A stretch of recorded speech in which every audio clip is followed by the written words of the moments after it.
Hey guys, welcome back to the channel. So today I'm in Spring Lake. I'm going to be adding a new garage light just like this one behind me. Actually, it's this one right here. We're going to add the exact same type light fixture. I've even got the same vinyl block that we're going to add onto the end of this detached garage. And the reason why we're doing that is they just added this beautiful landscape feature here, and there's no light in the back here. So we're going to add one on that side, and we're going to come off of this one so they both turn on at the same time.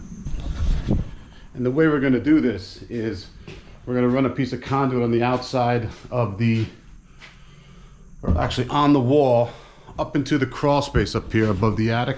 Not a crawl space, but up in the attic. And then we're going to run a wire across. I haven't been up there yet. And then same thing over here. We're going to run a piece of conduit down the wall to join this other light.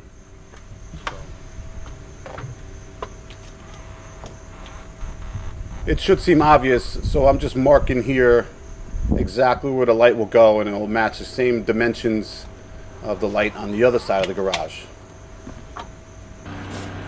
And so once I get my center point on the garage, I'm going to mark my center point on this vinyl light block. I'm going to drill a small hole and then trace out the profile to cut out with my oscillating tool.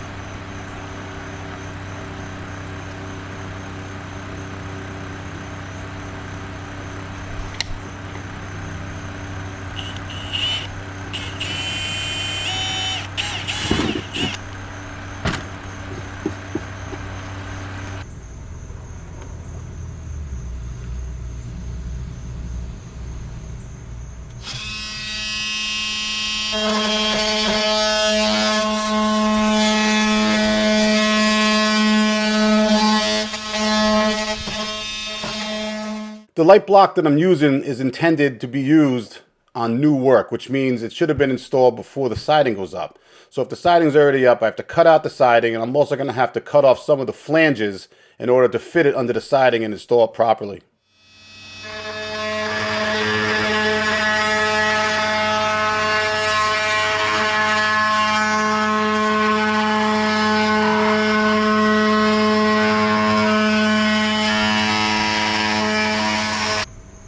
I've cut off 3 sides of the light block and left the top attached so that I have somewhere to screw it to the sheathing on the outside of the garage here. I worked at this house about 2 or 3 years ago when they first purchased it, and we installed these new light fixtures and replaced the old ones. But as you can see, at the top of that light block is the box cut in up high, but the fixture bar is a little bit lower in order to fit these new lights, which had a larger canopy. We wanted to make sure they were centered on the light block. So that's why I'm taking this light down now before putting this new one up, so I know where to cut in the new box on this light block.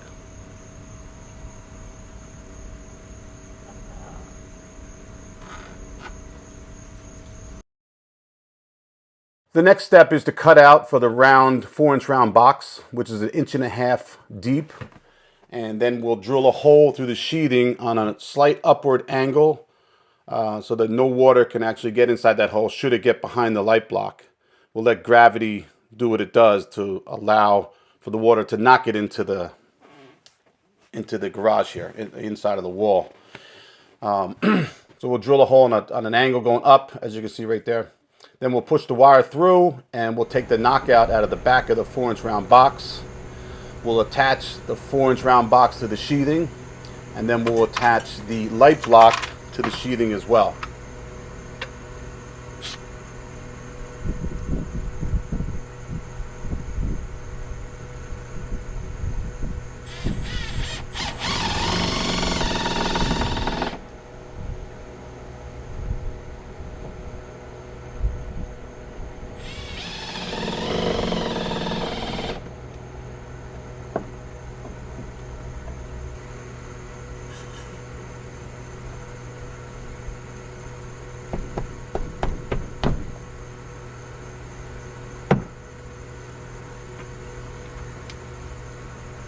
The next step is to attach the fixture bar to the box. And I believe I do this with a combination of the 2 832s that are attached to the box, and I drive maybe a 4-inch corrosion resistant screw directly to the sheath and give it a little girth. Not that it's a heavy light fixture, but just so it's nice and flat and looks proper.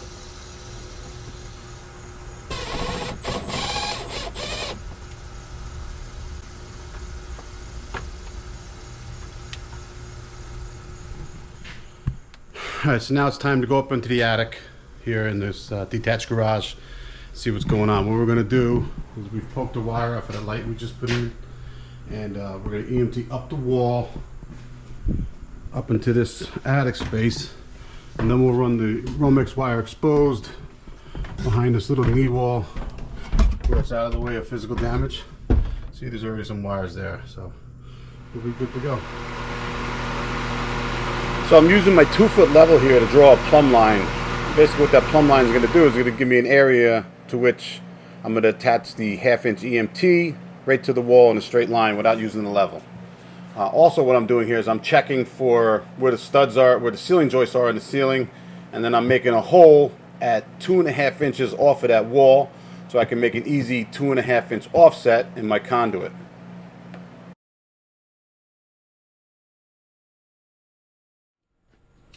Okay, so what I've done inside there is I've marked where the wall meets the ceiling. I've measured off the wall to mark on the ceiling 2.5 inches off. Usually there's a nailer for the sheetrock right there, so we want to be away from that. 2.5, probably further than I need to be, but I know that's a safe distance, and that's the one I did, same distance on the other side.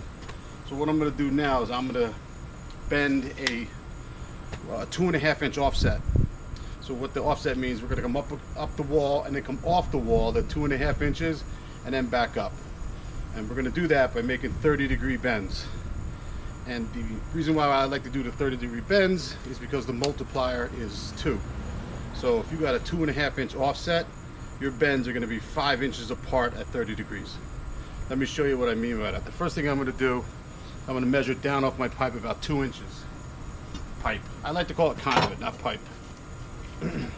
So what I'll do here is I'll mark this at 2 inches, and that's the amount I want sticking out after the offset.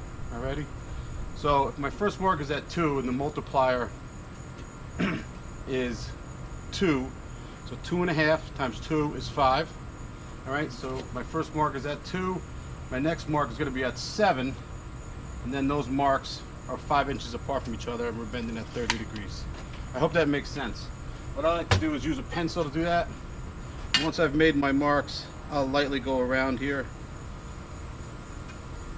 just so I know where it is on both sides, because we're going to flip it to make our second 30-degree bend. And the mark, you might lose that mark, so I like to mark it all the way around like that. I know some guys go back and they'll erase that mark. I don't think it's that big a deal. I don't do that unless I have to. It's going to be exposed in the garage.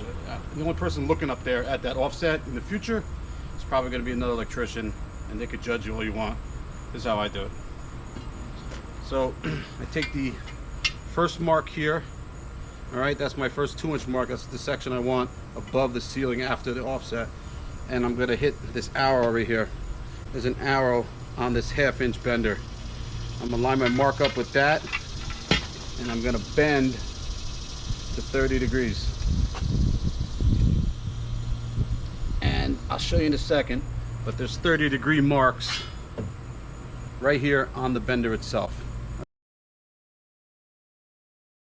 Ready? And there's that arrow that I was telling you about. Now what I'll do is I'll flip this around, alrighty, and I'll make my second 30-degree mark, and then I'll have a 2.5-inch offset.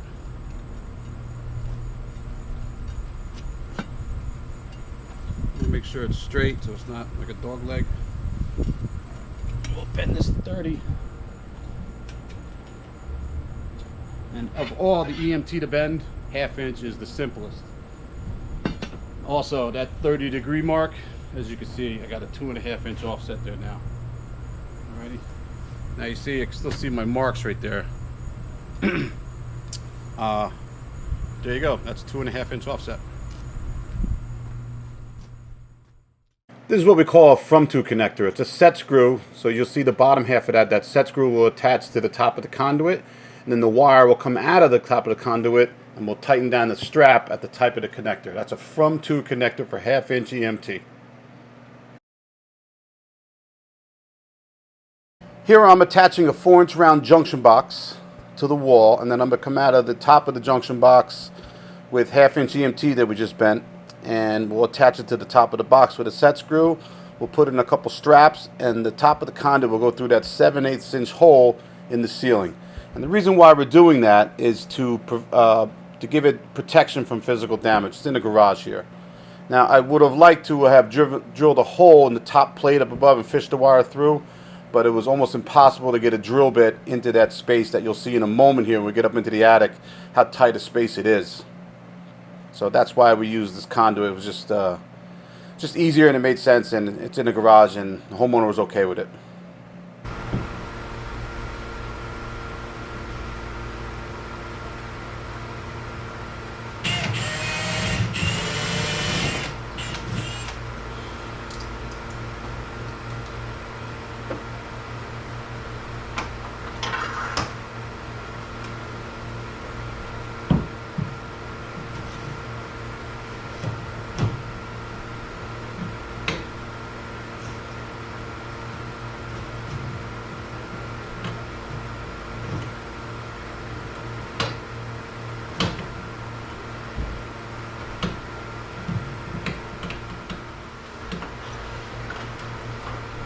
After a few minor adjustments, namely the offset to the box offset, this conduit fit in there just right. So we'll tighten down the set screw, and we'll mark for our straps. We'll do a strap near the top and a strap within 12 inches of the box on the wall. And we did this on both sides, obviously.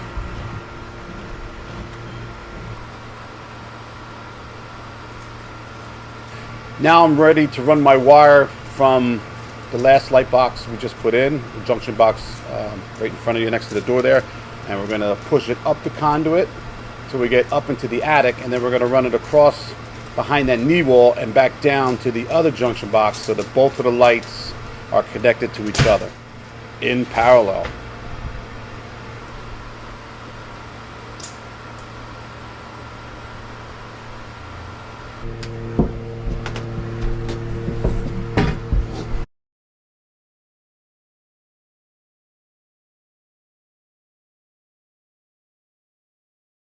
Okay, so now you can see why I like to walk out that wire and make it nice and flat. So as I'm pulling it up through that conduit, I'm going to pull enough slack that I'm guessing is enough to get down to the other junction box. But if it wasn't walked out and laid out flat, very possible that kinks could develop, and then as you're pulling it up, it'll get stuck. You have to go back down, undo the kink, and then start over again. Alright, so as you can see, that hole, that light back there, that's where the conduit comes through the ceiling, and it's set way back there. It's difficult for me because I got to get the connector on top of that, tighten down the set screw, and then push the wire down to the junction box. So it's a tight area, and I'm not exactly a petite fella.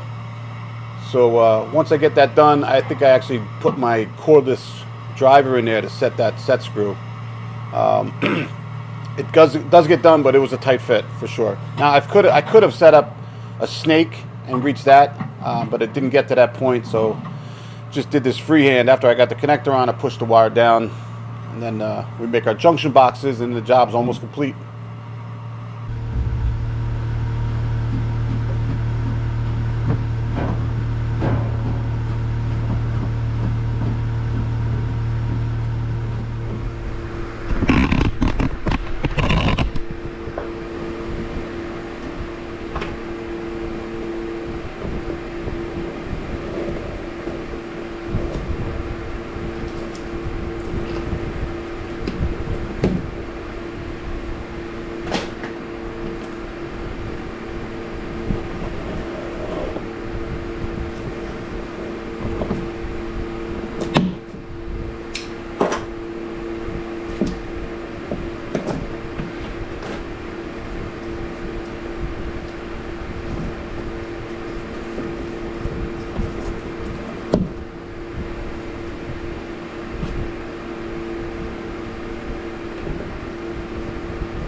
Not bad.